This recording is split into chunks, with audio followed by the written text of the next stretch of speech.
Hey there, I'm Steve, and welcome to Jamsin Entertainment. Welcome to the conversation. Just before we get started, there are many ways you can help. You can like and subscribe so you never miss a conversation. But most importantly, please share this video. Get the word out there's a community we can talk about all the things that we love. I recently just saw Ant-Man and the Wasp Quantumania, starring Paul Rudd, Evelyn Lilly, Michael Douglas, Michelle Pfeiffer, Jonathan Majors, Catherine Newton, Bill Murray, Katie M. O'Brien, and William Jackson Harper. So before seeing this movie, I saw some video titles and I heard little things about this movie. One, apparently this is the official start of Phase 5. Two, there was one video title I saw where I was like, it's gotta be clickbait. I didn't click on it, but it was just saying Quantumania is a movie that will make you hate movies. That's clickbaity.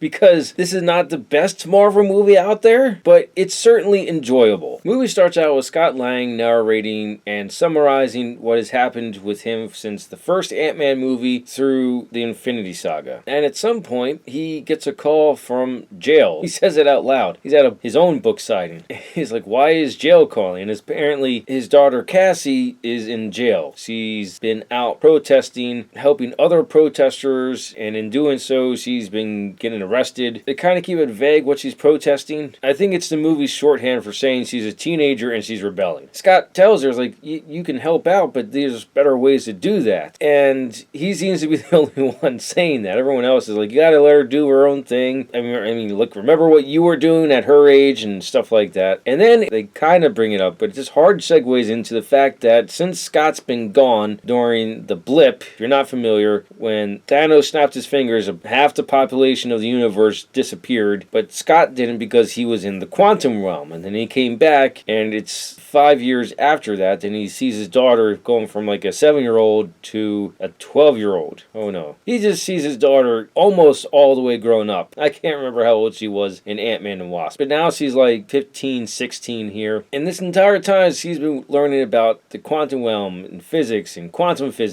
mechanics, and she built a device that can send a signal to the quantum realm so that a signal can be sent back to our dimension. And in doing so, while she's showing off the tech that she built, something goes awry and everyone gets sucked into the quantum realm. And the rest of the movie is them exploring this very vivid world, meeting a whole ton of characters, among them Bill Murray. The fight they have in the quantum realm against Kang the Conqueror. He's the villain in this movie. And as villains go, they're kind of going back to basics. He's a little interesting in the fact that he caused the problem, but he thinks he's the only one that can fix the problem. The problem is something happened with the timeline, and since he's more or less been removed from time, or he has the ability to travel in any time that he wants, he feels that he's the only one that can fix time, because apparently he's the only one that really understands it. And who's to say that he isn't? With the abilities he has, I would say there's like maybe a handful of other people in the Marvel Universe that can see the universe as he does. And I mean all the universes combined. For the start of the 5th phase of Marvel, this is enjoyable, as I mentioned in the beginning, but I don't feel that it's taken it to the next level. It just feels like another movie in the Marvel library. And how is it that this is the start of the 5th phase? I would think Wakanda Forever, or go back even before that, Thor Love and Thunder would be the start of the 5th phase. Especially Thor Love and Thunder. It continues and finishes a story arc for Thor, and it takes him on a whole new journey. And Wakanda Forever explores what it's like after the death of the Black Panther and the rise of a new Black Panther, and a whole new world explored. The oceans of Earth. There's a whole civilization there. Maybe I just heard a rumor that this was supposed to be the start of the 5th phase, because to me, I would say Thor Love and Thunder started the 5th phase. Actually, no. Go back even further than that. Doctor Strange in the Multiverse of Madness. I would say that really closed off the 4th phase, because it has a connection to the TV series that they built. Wanda, the Scarlet Witch. You could argue that Spider-Man No Way Home does that. I would say Spider-Man No Way Home ends the 4th phase, and the second Doctor Strange movie starts the 5th phase. That makes more sense. And of all the movies that have come out since Endgame, I would say this is the weakest one so far, even though I still really enjoyed it. If you're a real Marvel fan, you're probably going to go out and see this in theaters anyway. If you are like a passive fan, I would wait for this to come out on Blu-ray. Those are my thoughts on Ant-Man and the Wasp Quantumania. Let me know your thoughts in the comments below. Thank you for watching, and live your imagination.